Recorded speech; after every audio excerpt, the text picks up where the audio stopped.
Bon, tu posais la question. Ah, voilà. Alors, Rav Tov, j'avais une question à propos de la tristesse du Khurban à Abaït et de la tristesse. On est dans une période de tristesse qui va s'amplifiant jusqu'au Tisha B'Av. Et, euh, et je voulais savoir en même temps, cette année, depuis le 7 octobre, on est aussi dans une sorte de période de deuil et d'affliction. Et je voulais savoir comment on peut être plus triste que triste et comment on peut incorporer cette tristesse dans la tristesse de la destruction du temple. Et voilà, c'est un peu ma question, elle est un Ouais. peu. Et je voudrais d'abord insister sur le fait que les Hachamim n'ont pas demandé d'être tristes. Nulle part. Vous pouvez regarder tous les mécorotes que vous voulez. Essentiellement, la formule qui est donnée dans la halacha, que shenichnas av mema'atim besimha. Quand le mois de Av rentre, on diminue la joie. C'est pas on devient triste. C'est très différent, très très différent. Mâche. Et vous voulez une explication hassid assez intéressante. Les hassidim disent on a aussi shmichnas adar marbim besimha. A priori, on dit mishnichnas adar smehim, mishnichnas av lo smehim, par exemple. Mais c'est que dans toute l'année, il faut vivre de façon bien étudiée, équilibrée, pas trop euh, euh, d'acquisition. Et il faut que tout soit bien mesuré, bien et dirigé. Alors, on nous dit, Mishenichnas Adar, Marbim, on peut dépasser un peu les limites, mais il faut le faire besimha. De la même façon, Mishenichnas Av, mais Ma'atim, il faut réduire tout ce qu'on nous demande de réduire. Mais il faut le faire besimha, pas en tristesse. Ce qui fait, la Torah éloigne la tristesse toute l'année. Il est interdit d'être triste. Ça va, c'est clair à ce niveau. Oui. Et Mhm. parce que la tristesse, elle est l'origine de tous les maux qu'on peut imaginer. Généralement, celui qui est triste, des fois, il ne sait pas quelle est la raison, c'est parce qu'il est en colère de ne pas pouvoir réussir ce qu'il aurait voulu faire. Alors, il désespère de la réussite et le désespoir amène la tristesse, évidemment. Mhm. Donc, c'est un phénomène psychologique qu'il faut étudier, mais on ne nous a jamais demandé d'être triste. C'est une interdiction. En même temps, depuis le 7 octobre et suite à tous les enterrements, les deuils et tout, il y a une tristesse naturelle. Ça veut dire Il y que a une c'est tension. Il y a une une tension. tension, Oui, oui, qui c'est vrai. crée une certaine tristesse et une envie de moins se réjouir. Oui, c'est vrai. Il s'agit de savoir comment gérer la situation depuis le 7 octobre. C'est vrai, ça c'est Oui, important. bon, c'est une autre C'est pour question. cela que je dirais, ma réponse ne va s'adresser qu'à ceux qui n'ont pas été touchés par la guerre. Parce que devant ceux qui ont été touchés, je me tais. On ne peut pas donner ni explication, ni conseil, car on ne peut pas sentir leur douleur. Ils sont les seuls qui peuvent trouver la sortie de la tristesse qui accompagne la douleur. L'expérience des rescapés de la Shoah, des pogroms et de l'Inquisition nous a prouvé que la réaction, que la réponse de ces rescapés s'étale dans un éventail de possibilités dans un angle de 180 degrés, d'une extrémité à l'autre. Il y a ceux qui ont perdu leur confiance, leur émouna. Il y a ceux qui se sont renforcés encore plus dans leur émouna. Ce qui fait qu'il faut les soutenir, rester présent à leur côté, trouver les moyens de leur exprimer notre solidarité à leur sort et demander à Kadosh Baruch Hu qu'il leur donne les forces pour pouvoir traverser cette épreuve tellement douloureuse, tellement difficile.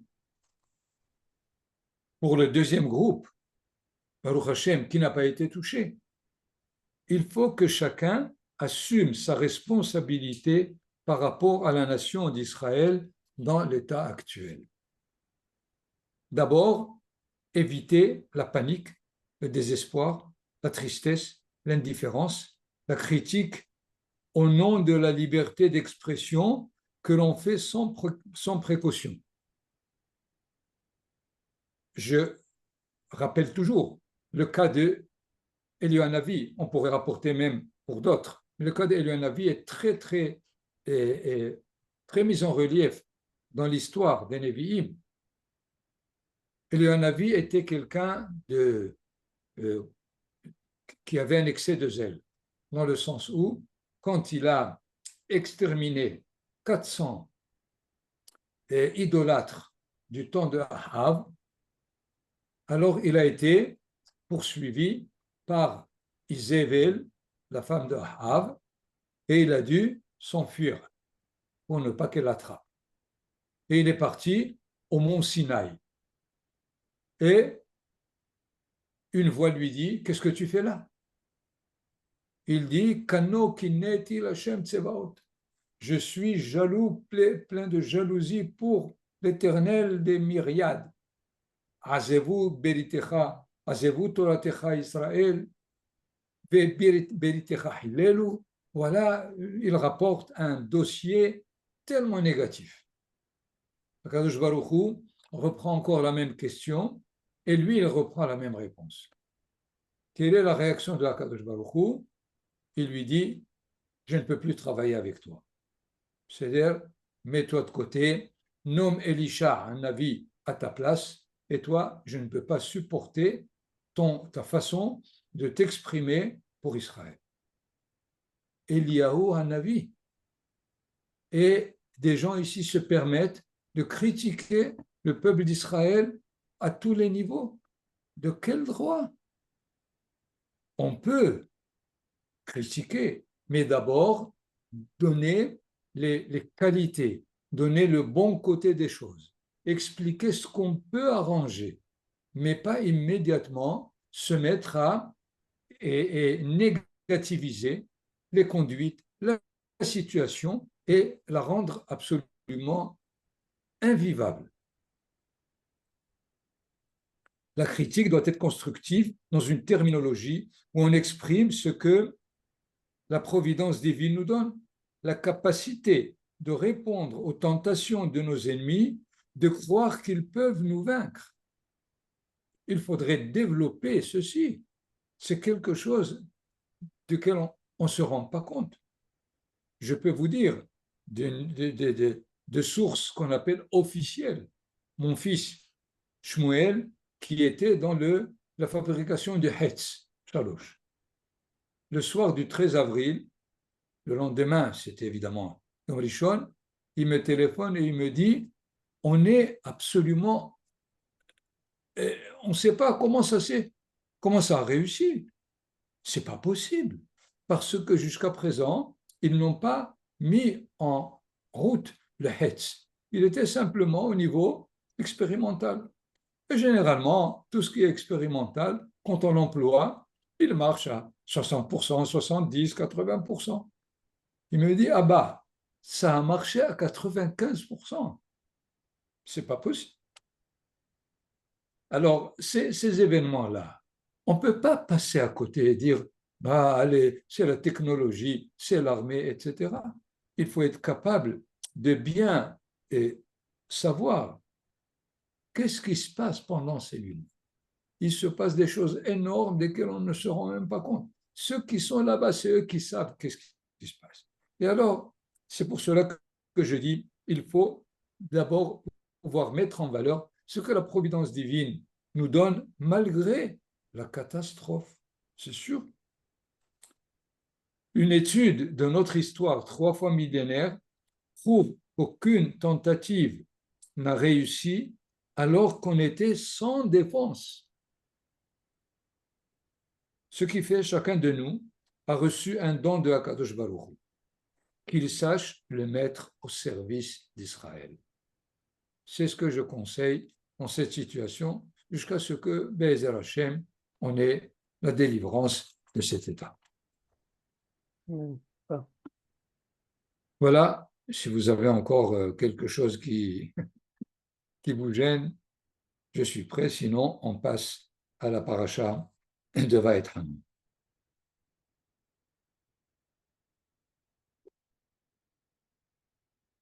Donc, dans la paracha du Shabbat qui vient, l'événement principal, évidemment, c'est la théophanie du Sinaï. C'est-à-dire, mon cher Rabbeinu, on reprend ce qui s'est passé il y a presque 40 ans avec les 10 commandements, d'autres 10 commandements, en décrivant tout l'événement de façon différente de ce qu'il est dit de lui dans Parashat Yitro. Je vous donne comme un petit exemple.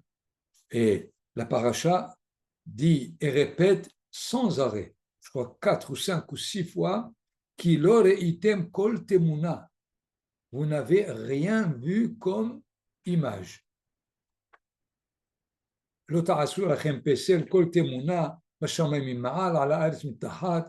Vous avez des versets, lisez.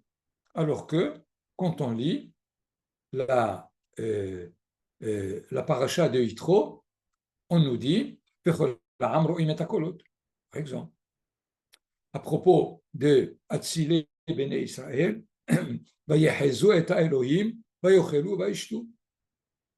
vous avez le terme de Vayerou qui est répété. Alors, ils ont vu ou ils n'ont pas vu. Nous comprenons ce que nous avons déjà signalé la dernière fois, c'est que tous les récits des événements nous rapportent des détails qui ne nous ont pas été du tout donnés dans les livres précédents. Il faut évidemment les étudier, il n'y a aucun doute, mais nous sommes dans cette situation et essentiellement, je voudrais ici, dans les 10 commandements, où il y a eu quelques variations, mais rapporter ce qui a été complètement transformé. Et c'est le commandement du Shabbat. Le commandement du Shabbat a deux éléments différents dans notre paracha que dans Yitro, et cela nous demande certainement d'en rendre compte. Pourquoi? Parce que, à la limite, ils sont presque contradictoires.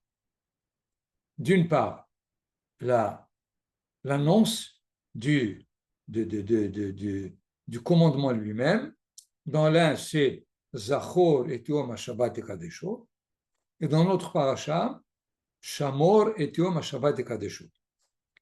Nous savons que Zachor, c'est une mitzvah positive, affirmative, qui demande une application. C'est d'ailleurs le kiddush de l'El Shabbat. Alors que Shamor, ça veut dire retiens-toi, garde-toi, ne fais pas. Donc, il y a là deux éléments complètement différents par rapport au Shabbat, au point où les Hachamim se sont rendus compte de cette différence et ils ont dit Zachor ve-Shamor be-dibur echad. Il ne faut pas les entendre comme différents, mais ils constituent un seul commandement. C'est-à-dire un commandement qui a le visage positif de Zachor et le visage négatif de Shamor. Bon, si ce n'était que ça, encore, on pourrait s'arranger. Mais Nathan, si tu peux nous donner le texte lui-même pour qu'on écoute les détails du texte lui-même. Nous avons dans les 10 commandements de Yitro, du deuxième livre du Pentateuque, je lis la traduction, mais elle est vraiment impossible dans les inexactitudes. Zachor et Yom Shabbat Kadesho, qu'est-ce qu'elle traduit? Pense au jour du Shabbat. Il ne s'agit pas de penser, il s'agit de réaliser le Shabbat à travers Zachor, et comme nous l'avons dit, c'est le Kiddush. On fait le Kiddush. Il fallait traduire au moins, rappelle-toi, souviens-toi. Qu'est-ce que ça veut dire pense au jour? Durant 6 jours, tu travailleras et tu t'occuperas de toutes tes affaires, mais le 7e jour est la trêve de l'Éternel ton Dieu, c'est-à-dire la cessation, l'arrêt de la contribution de l'Éternel dans la création. Et alors, tu n'y feras aucun travail. Toi, ton fils, ta fille, ton esclave mâle ou femelle, ton bétail, ni l'étranger qui est dans les murs, dans tes murs. Donc, l'interdiction de faire un travail. Car en 6 jours, l'Éternel a fait le ciel, la terre, la mer et tout ce qu'il renferme, et il s'est reposé le 7e jour. Par contre, il n'est pas dit qu'il s'est reposé, c'est pas vrai. Il est dit Vayana Bayom HaShevi'i. Il n'est pas dit Vayanouah Bayom HaShevi'i. La différence est, s'il a été écrit Vayanouah, ça veut dire qu'il s'est reposé. Mais Vayana, ça veut dire qu'il a fait reposer sa créature. Il a fait reposer sa création. Jusqu'à présent, pendant 6 jours, c'était comme une pâte à modeler entre ses mains, et finalement, chaque jour, il y a quelque chose, on ordonne quelque chose, et le Shabbat, comme il a cessé, la création a pris une certaine cohérence, elle se retrouve dans sa totalité, et c'est ça son repos. C'est clair? Donc, ne tombez pas dans le piège de la traduction. D'ailleurs, c'est pourquoi l'Éternel a béni le jour du Shabbat et il l'a sanctifié. Donc, je résume. La mitzvah est de Zachor, faire le Kiddush, et la raison, c'est la création. Je voudrais déjà faire une remarque à propos de la raison que donne la Torah de la création.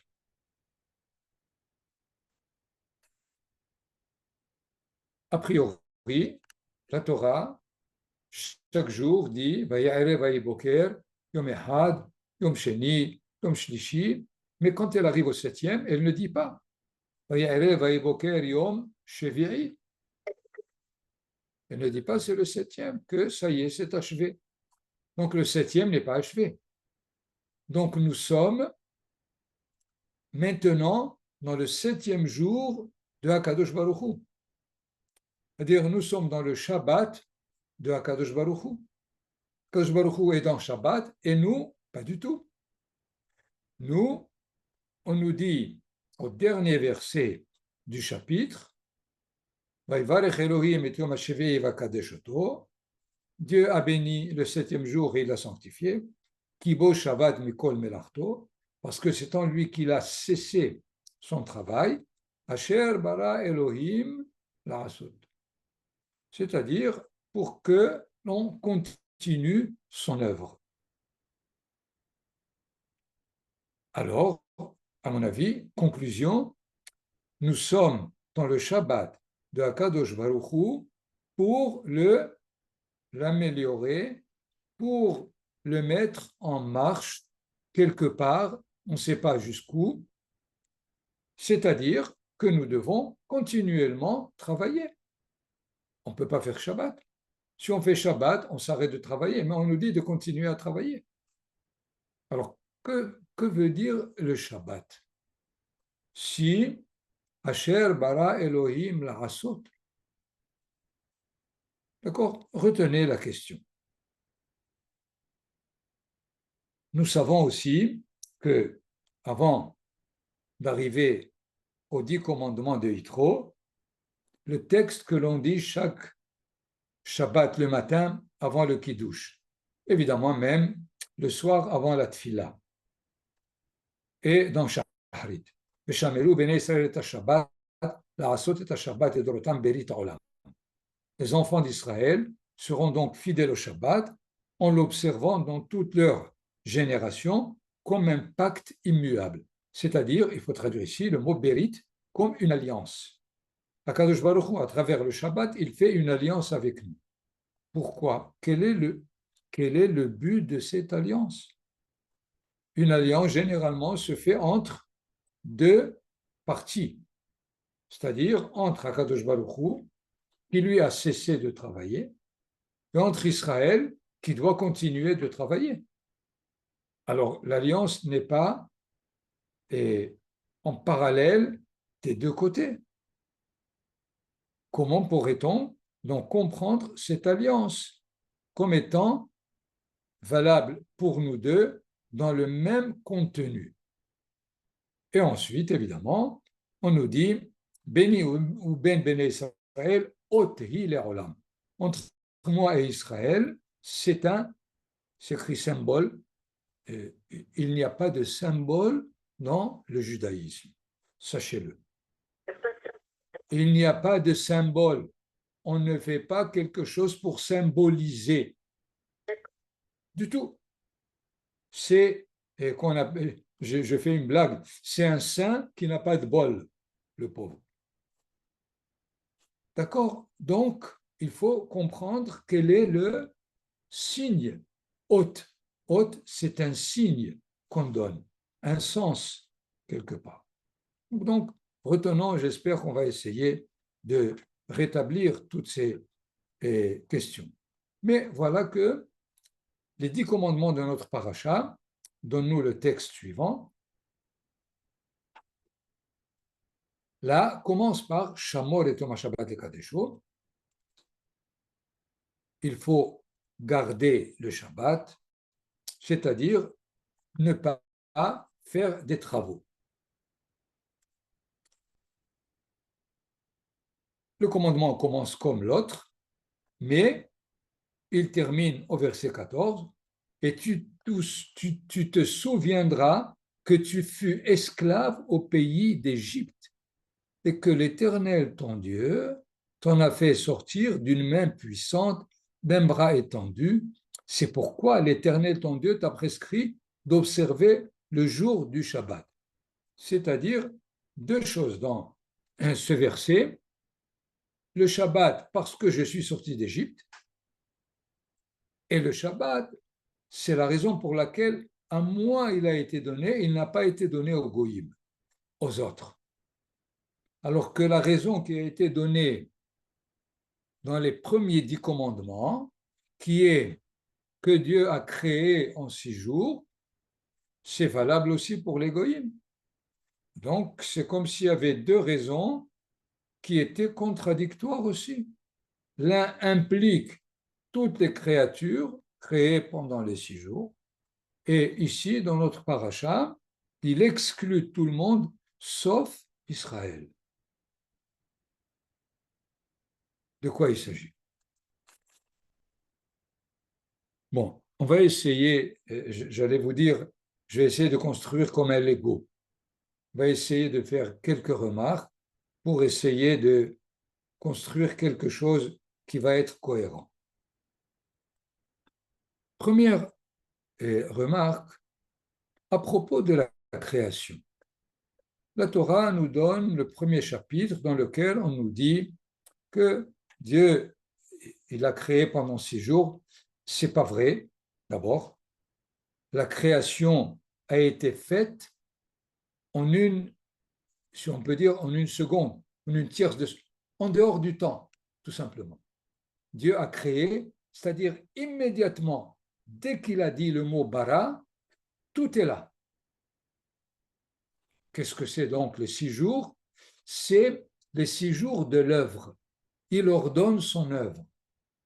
C'est-à-dire, il a tout créé d'un coup, et maintenant il s'agit de mettre en ordre l'œuvre pour que la création reçoive sa solidité, son caractère, son cheminement. Donc, du côté du créateur, tout a été créé en dehors du temps, mais du côté de la créature, il a fallu, il a fallu évidemment faire déployer pendant 6 stations, si on peut dire, la création elle-même. Et voilà que Akadosh Baruch Hu arrête son œuvre dès que l'homme apparaît, puisque c'est le 6e jour où Adam et Zachar Unkeva Baraotam, et alors il s'arrête. Question.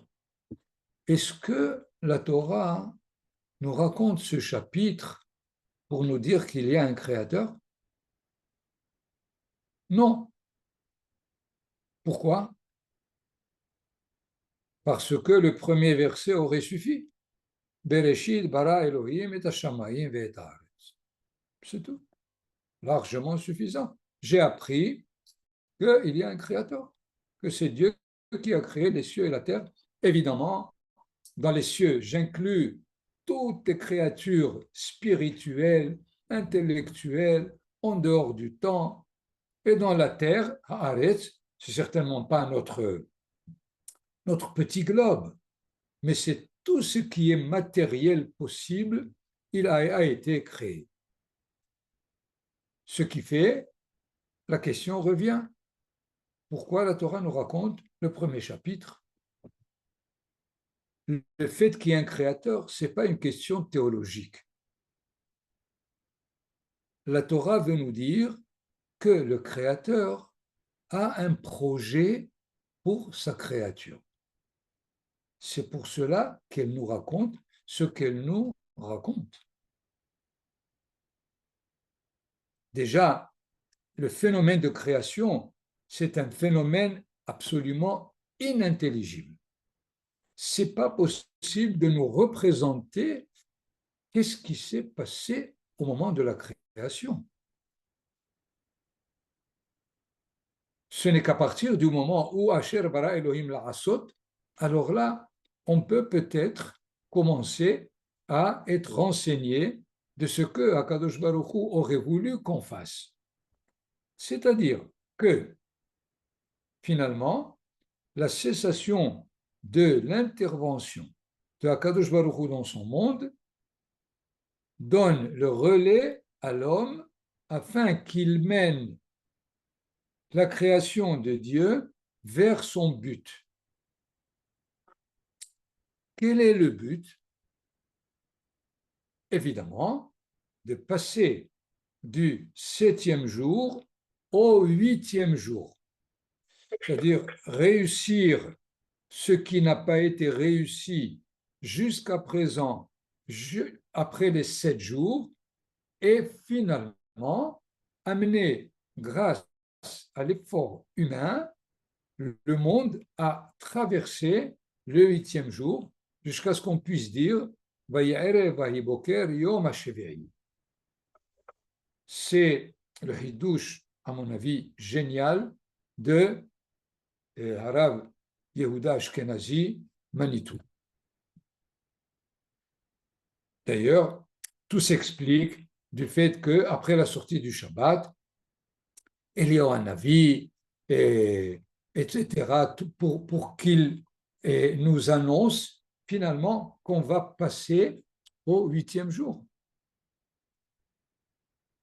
Et dans ce sens, nous sommes là, après le premier chapitre, de chercher qui va finalement prendre sur lui cette mission d'amener le monde au 8e jour, finalement, et jusqu'au 10e jour, si on peut dire, qui est le Olam Haba.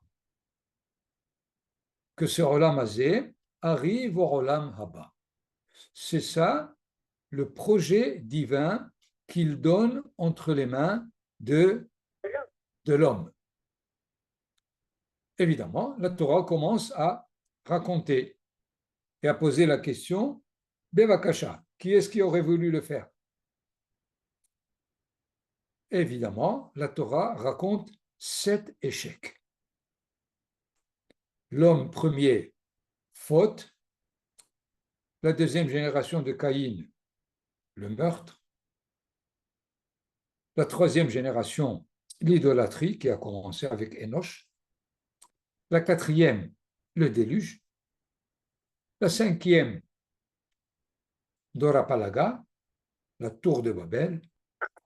La sixième, Sodome et Gomorre. Et la septième, l'Égypte, avec l'asservissement le plus total d'un despote sur toute l'humanité. Donc, échec total. Qui est-ce qui va le faire? Il y a déjà une proposition des patriarches. Abraham, Yitzhak et Yaakov disent, nous voulons tenter. Kadosh Baruch Hu leur dit, d'accord, je suis avec vous, alors il faut traverser une expérience difficile, qui est rentrer en Égypte et sortir. De cette façon, vous expérimentez l'échec pour le réussir. Donc, sortir d'Égypte n'est pas sortir simplement d'un asservissement, de l'esclave à l'homme libre, parce que j'ai répété plusieurs fois, Israël n'a jamais été esclave. On l'a asservi. C'est différent. L'esclave, c'est celui qui a une âme esclave. C'est les descendants de Ham, par exemple, pour lequel le père Noah leur dit Eved avadi mihyeleha. Il sera esclave des esclaves de ses frères. C'est-à-dire, ton identité, c'est l'identité de l'être esclave. Tu n'as qu'une seule chance, c'est d'aller chez tes frères, chez Oyefet, pour qu'ils t'apprennent à devenir libre. Dans ce cas-là, Am Israël n'est pas du tout, n'a jamais été esclave. Mais il fallait qu'il traverse le fait que quelqu'un l'a servi pour comprendre quel est le but de sa mission en sortant d'Égypte. C'est pour faire sortir l'humanité de son asservissement. De là, immédiatement, nous voyons que la sortie d'Égypte est reliée à la création, puisque la création essentiellement, c'est pour trouver qui va amener l'humanité à son but, et la sortie d'Égypte dit « je suis là ».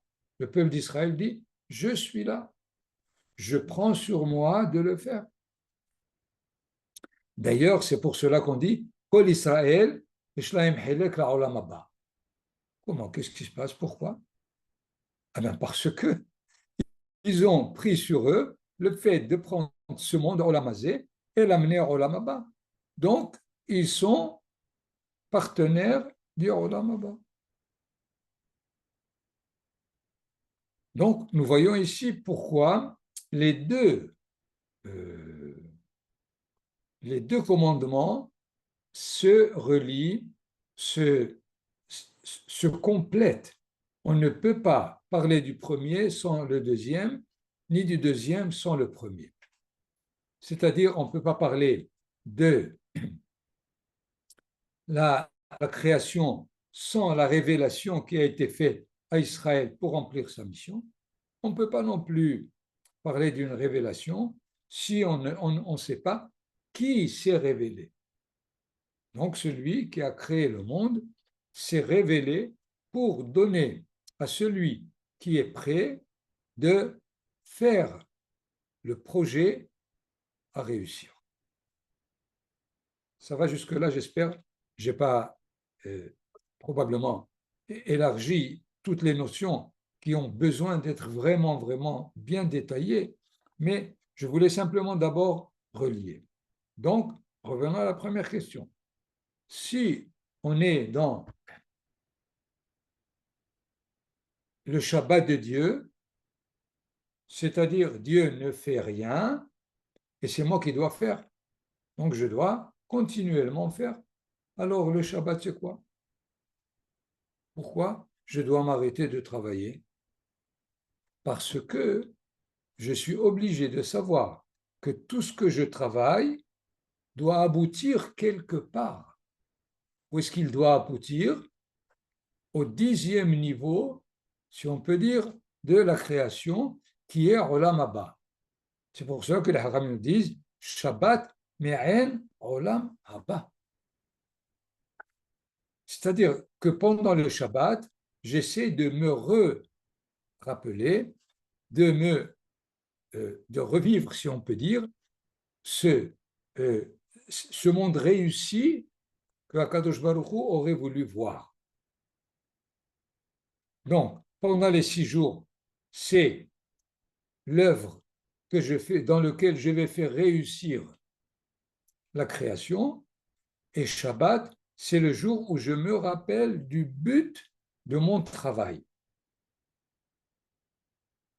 Parce que je risque très facilement que dans le travail des 6 jours, arriver à des conclusions et des conséquences complètement contradictoires de ce pourquoi je réalise ma mission dans ce monde.